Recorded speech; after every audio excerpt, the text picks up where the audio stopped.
Que teve evolução na partida contra o Juventude, todo mundo viu, mas agora aqui no quadro exclusivo do Canto Rubro-Negro, que são as análises táticas, você vai ver, ó, o que o nosso Paulo Analista tem a dizer a respeito desse jogo, a partir de qual plataforma o Vitória aplicou as ideias, quais eram as dinâmicas, o que é que o Vitória tentou fazer, o que é que tem para melhorar, muita coisa, eu sei. Mas se você gosta, toca aí, ó, no gostei, toca aí no inscrever-se, o canto continua, a meta é 100 mil até o final do ano, então quanto mais a gente tiver aqui torcedores e torcedoras se inscrevendo, melhor. Conteúdo exclusivo para quem gosta de falar do campo mesmo, de bola, de falar de análise, de entender o que o time faz no campo. E vamos que vamos, Paulo, vamos para mais uma, vou dar o play aqui, você já pode começar, 1, 2, 3 e play. Exatamente, Léo. Vamos aqui analisar as ideias do Vitória contra o Juventude, o que é que a gente teve dificuldade, o que é que a gente não teve. Começando, né, pelo Vitória na primeira etapa, no momento de iniciação de construção de jogo, o Juventude marcando no 4-4-2, né? E curioso que o Vitória fez no segundo tempo, o Juventude fez com a gente no primeiro tempo e ambas as equipes tiveram sucesso na sua ideia de jogo, que foi a marcação ali do Vitória do 4-1-4-1 para o 4-4-2, Juventude mais no 4-4-2 posicionado mesmo, com a postura ali bem agressiva na marcação. A gente viu aqui agora o Vitória com o V no meio de campo, fazendo essa capacidade de criar um tripé na saída de bola, principalmente ali à frente dos zagueiros. E a gente observa aqui que nos primeiros minutos do primeiro tempo, na verdade, em todo o primeiro tempo, exceto no lance ao qual a gente faz o gol, graças a Deus que foi a exceção logo o lance do gol, Vitória teve muita dificuldade para sair jogando com essa marcação do Juventude bem encaixada no corredor lateral, e a gente acabou perdendo a posse de bola e não conseguindo fazer essa progressão para o campo de ataque em muitos momentos. Então, esse foi o primeiro ponto de destaque do jogo, né, na parte negativa, obviamente,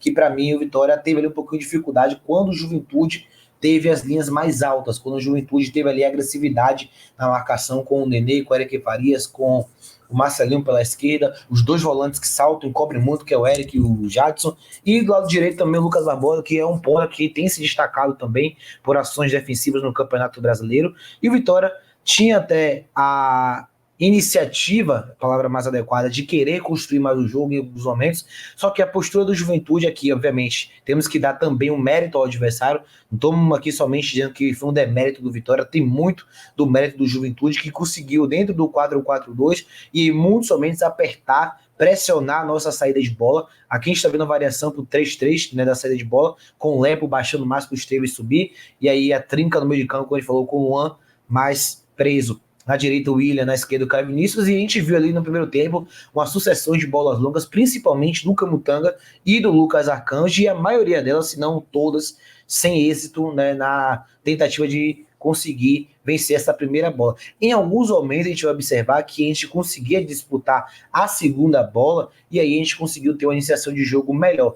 Então, para mim, houve essas duas tônicas do Vitória no primeiro tempo. O Vitória conseguiu chegar no primeiro tempo. A gente viu o domínio errado de Janes, a gente viu a finalização de Matheusinho de fora, enfim, o próprio lance do gol. A gente teve sim alguns momentos de construção, mas foi uma outra tônica que a gente vai falar daqui a pouquinho. A primeira que mais marcou foi essa dificuldade de saída de bola de pé em pé desde a origem da jogada. Quando o Vitória acelerava essa bola no meio de campo, a gente vai ver que o Vitória chegava ao último terço e depois errava no último terço, em muitos momentos, como a gente viu. Porém, quando o Vitória queria fazer essa iniciação com os zagueiros, goleiros, laterais, mais da base da jogada, mais próximos ao seu gol, fazendo a saída apoiada, a gente tinha dificuldade. Aqui, como eu falei, uma jogada de bola longa, a gente perde a primeira bola, perdemos a maioria delas, e na segunda a gente consegue ali ter a posse de bola, e aí chega ao último terço, algumas trocas de passes, acabando, né, errando as tomadas de decisões. Foi aí uma tônica que até o próprio Carpini falou muito, né, na coletiva pós-jogo.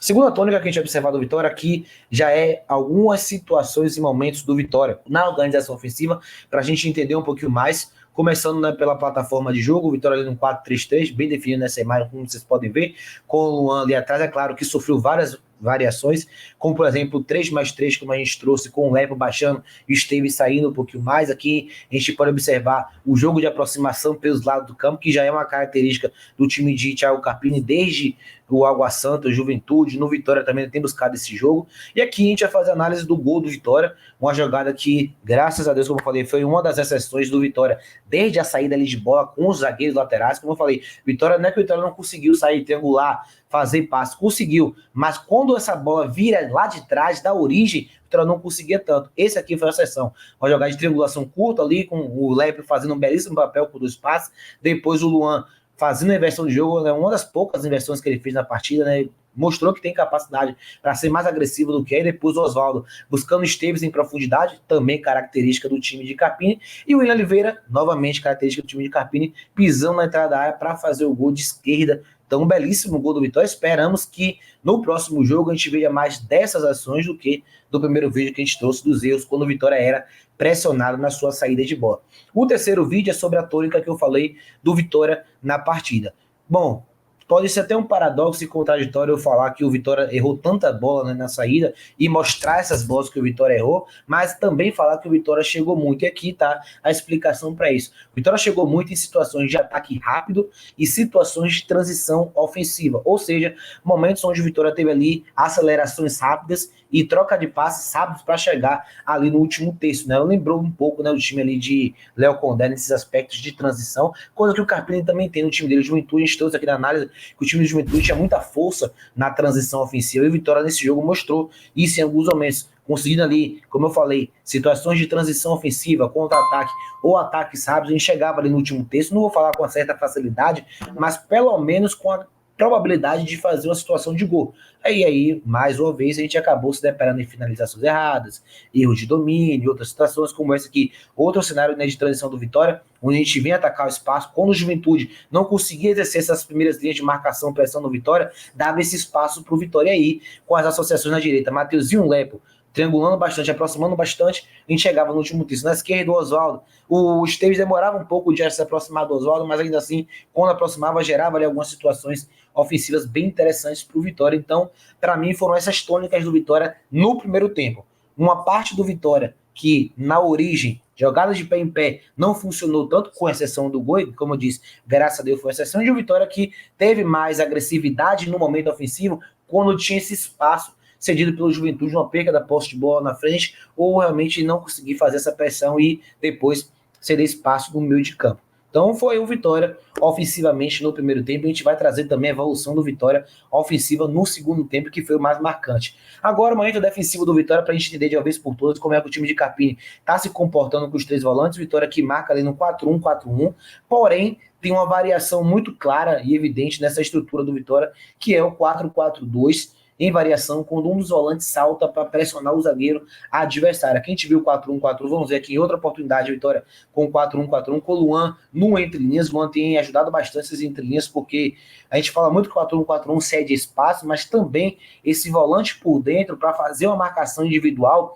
ajuda muito a estancar esses jogadores que acabam descolando e querendo preencher esses espaços. E aqui a gente viu o Vitória novamente pressionando a zona da bola, marcação com referência mais zonal. Dá para ver nitidamente que poucas vezes a gente vê uma marcação, né, com referência maior individual. Por exemplo, agora tem individual do Luan perseguindo o jogador entre linhas, mas os demais estão ali protegendo espaço do campo. Então é a predominância zonal, embora ainda tenha, como a gente falou, a referência individual, só que seria um exemplo, seria como se fosse 80% zonal e 20% individual, ou 70-30, nesse sentido. Aqui a variação, como a gente falou, do 4-4-2, quando a bola vem na direita, o William salta, e aí tem essa variação, e depois, quando a bola vai no lado oposto, a gente pode ver a troca. O William volta para sua posição de origem, e quem salta é o Caio Vinícius, para depois recompor. Então, a estrutura é o 4-1-4-1, só que dentro do 4-1-4-1, ela pode variar para um 4-4-2, que não é um 4-4-2, né, de origem, é um 4-4-2 somente pelas movimentações dos volantes que saltam mais para encurtar, como a gente está vendo agora mais uma vez o William Oliveira, que já havia saltado, voltado, saltando novamente para fechar o espaço, e aí,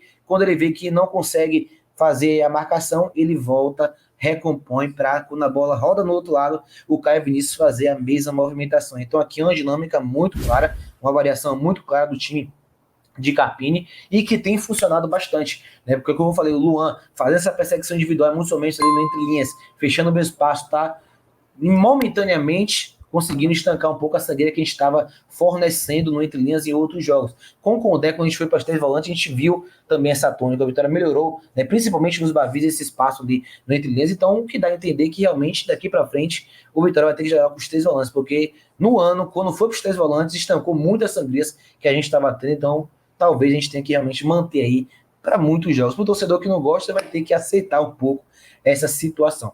Aqui a gente vai trazer um pouco da transição defensiva do Vitória, utilizando 2 pontos também. Para mim, a transição defensiva do Vitória até o momento do gol foi muito boa na partida, depois do gol foi muito abaixo, em alguns pontos. Por quê? É uma evolução parcial de algumas situações, mas que o individual ainda pesa em alguns momentos. Por exemplo, agora, olha a quantidade de jogadores que estão fazendo a transição defensiva do Vitória. O Juventude tenta acelerar a transição ofensiva, mas não consegue, né, conseguir gerar espaço. O Vitória já recupera e vem para a organização defensiva do 4-1-4-1. Aqui, novamente, o Vitória vai sair com a bola na frente, vai perder a posse de bola, e aí depois a gente vai ver que o Juventude vai tentar iniciar a transição ofensiva, encontra ali muito espaço, a gente vê novamente o empenho dos jogadores para fazer a transição, fechando bem espaço por dentro, e o Luan, na transição, consegue gerar a interceptação. Porém, depois desse período de 18, 20 minutos, né, que o Vitória sofre o gol, o Vitória começou a ceder alguns espaços, e mesmo recompondo, ainda cedeu algumas vulnerabilidades que o Juventude não aproveitou, e se fosse outra equipe, poderia ter aproveitado. Por exemplo, essa bola que o Vitória faz a recomposição, o lado oposto não consegue recompor a tempo, consegue ter ali a variação, demora de encurtar no portador da bola e cede espaço na entrada da área. Percebe, todo mundo foca em proteger a área, e essa recomposição para proteger a área foi muito boa, só que cedeu alguns espaços. Esse na entrada da área para finalização. Outro momento agora que a gente vai ver uma transição ofensiva perigosa do Juventude por dentro, encontrando ali espaço, né, que já poderia ter sido maior se o jogador do Juventude não chuta a bola um no outro, depois Esteves não consegue recuperar, e aí, novamente, demora de encurtar no portador, todo mundo ali recompõe com velocidade, mas não preste tão bem os espaços, aí o Marcelinho, por muito pouco, também não faz o gol, é outra jogada que o Juventude poderia ter aberto o marcador, e aqui, novamente, perde a bola por dentro, situação do Juventude ali no último terço do campo, dificuldade de encurtar no portador e novamente lá do posto jogador livre, e pela terceira vez o Juventude poderia ter feito o gol na situação de transição ofensiva. Então é bom de trazer isso aqui para ter justamente o paralelo, porque a gente fala, pô, de um tempo mudou para o outro, mas dentro do mesmo tempo pode ter realmente assim, uma oscilação. A Vitória teve nesse jogo. Agora a gente vai para a bola parada, né? Tão contestada a bola parada, a Vitória tem sofrido muitos gols, e a marcação por zona do Vitória na bola parada. Se observarem, a maioria dos jogadores do Vitória, eles protegem a pequena área. Não há preocupação primária em jogadores adversários, a não ser 2 ou 3 que ficam ali atrás da pequena área. E aqui o lance do jogo gol foi justamente a mesma coisa. 3 jogadas idênticas, em sequência, inclusive, Vitória protegendo ali a pequena área, o jogador se movimenta com uma referência dentro da pequena área, ela não é individual, é por zona, o jogador consegue se deslocar e aí subiu no meio de 3, mesmo não sendo a marcação individual, subiu no meio de 3, ou seja, em uma zona de 3 jogadores, ainda assim é um erro do Vitória que não poderia ter acontecido com o Lepo, com o William, com outros jogadores também que estavam envolvidos na jogada. Então esse foi o Vitória, né, no momento de transição. Agora a gente vai trazer o Vitória ali no primeiro tempo, né, mostrando no primeiro e no segundo tempo, o que para mim foi o principal trunfo do Vitória, né, no jogo, que foi a marcação-pressão. Assim como para mim também foi o principal trunfo do Vitória contra o Botafogo, no jogo que a gente perdeu. Os primeiros 35 minutos que a gente falou que foram muito bons, foram muito por conta dessa ação da pressão, né, tanto pressão com o William Zatos como perde pressiona.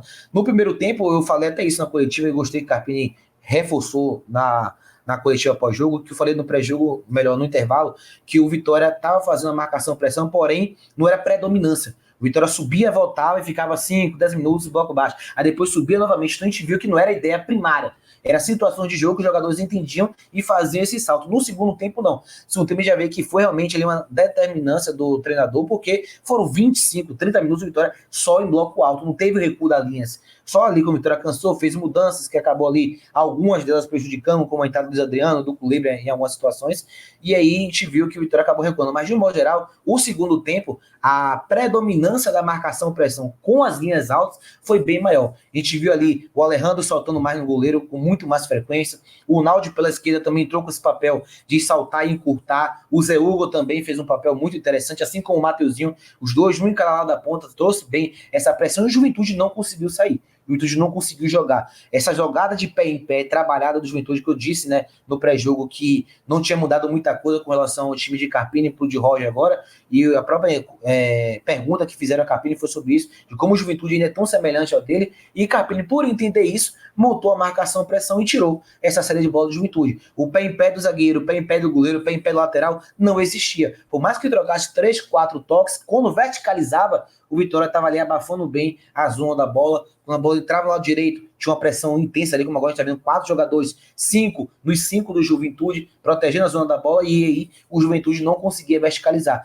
não conseguia progredir. A gente vai ver que o Juventude tem ali nos 20 minutos, uns 3 escapes, que foi situações de cruzamento, que veio de uma bola parada, não foi nem cenário de construção de jogo do Juventude, porque o Vitória abafou, e aí a gente tem que dar os méritos. O Vitória neutralizou. Se a gente trouxe no primeiro tempo que o Juventude, quando pressionou em linhas altas, o Vitória teve dificuldades, deu muito chutão, não conseguiu sair jogando, o Juventude aconteceu a mesma coisa no segundo tempo. Uma equipe que gosta de posse de bola não conseguiu valorizar ela por conta da iniciativa de Carpini de vir no segundo tempo com essa postura mais agressiva. Agora, para a gente finalizar, vou trazer aqui a evolução do Vitória no segundo tempo, na parte ofensiva. Novamente, a saída de 3 com o Lepo, triangulações, né, pelo lado de campo com o Lepo, Mateuzinho e Oliveira. O Vitória conseguiu valorizar mais a posse de bola. Então, para mim, a evolução do Vitória no segundo tempo se deu por 2 fatores: a marcação e pressão com linhas altas, e como o Vitória, quando teve a posse de bola, mesmo da origem, conseguiu valorizar melhor. E aí é claro que a postura agressiva do Vitória na marcação fez o Juventude recuar mais as linhas. Vitória pesando na área aqui agora com 5 jogadores, algo que a gente cobrava muito. Vitória pesando na área com 5 jogadores, e Mateuzinho perde um gol que não pode perder, né? Uma jogada de gol de virada e jogar a moral do time lá pra cima. E o Vitória, com um ataque rápido, como a gente vai ver agora, Camutanga rebate a bola, vem o Mateuzinho, já associa curta ali com o Oliveira e já busca ali fazer a jogada de finalização. A Vitória já valorizava melhor a posse de bola. Não era uma Vitória que chegava só em transição, mas já tinha mais dinâmicas e mais tranquilidade para valorizar essa posse de bola. E aí a gente viu muitas jogadas, né, já estavam ali pré-definidas, como, por exemplo, encontrar o Zé Hugo em profundidade. O Naldi, sempre que pegava a bola, já orientava o corpo para o Zé Hugo atracar o último terço. O Lepo, na direita, a mesma coisa, quando o Zé Hugo inverte o lado e o Colibra vem para a esquerda, Lepo também já pegava essa bola orientando para entregar em Zé Hugo para levar para o último terço. E o Vitória, como eu falei, já conseguia valorizar mais a posse de bola, a triangulação por dentro, encontrando mais os espaços. Então, aquele lampejo, entre aspas, do gol no segundo tempo foi mais presente, foi mais notório. E aí a gente teve ali situações que poderia, com certa tranquilidade, vencer a partida, já que o Vitória, na minha concepção, foi muito superior à Juventude, né, no segundo tempo. Falei até isso no Twitter. Juventude, para mim, foi melhor que o Vitória no primeiro tempo. E o Vitória foi melhor que o Juventude no segundo tempo. Porém, o Vitória competiu mais quando o Juventude foi melhor do que ao contrário. O Juventude não competiu tanto quando o Vitória foi melhor. E o Vitória não só competiu, como conseguiu empatar uma partida e poderia ter feito gol com o Alejandro ali no final da primeira etapa. Então, esse foi o Vitória, né, de Thiago Carpini contra o Juventude. É importante lembrar que a gente não tá falando que isso é suficiente ou que tá bom, que desse jeito a gente vai conseguir ganhar do Inter. Não. A gente precisa fazer muito mais. Mas muito mais para ganhar do Inter e muito mais ainda para ganhar do Galo. A gente só tá falando isso. Me chamou a atenção, Paulo, só um comentário rápido, que em um dos vídeos a gente vê Wagner Leonardo perseguindo além do meio de campo e roubando a bola. E a gente reclamava muitas vezes disso, mas também a gente pontuava, não necessariamente a perseguição por si só é um problema, depende de em que contexto está sendo feito, como está sendo feito, e as perseguições em alguns momentos até existiram, mas não foram um problema. Existe uma evolução, isso é verdade. Mas ainda falta muito. Se você assistiu até aqui, bote aí Vitória 1, Inter 0. Meta de 1000 likes aqui na análise. Mande pra galera, compartilhe. Você que tá chegando agora, conteúdo exclusivo do Canto, e aperte no inscrever-se também, se você puder. Tamo junto. É nóis, um abraço. Fui.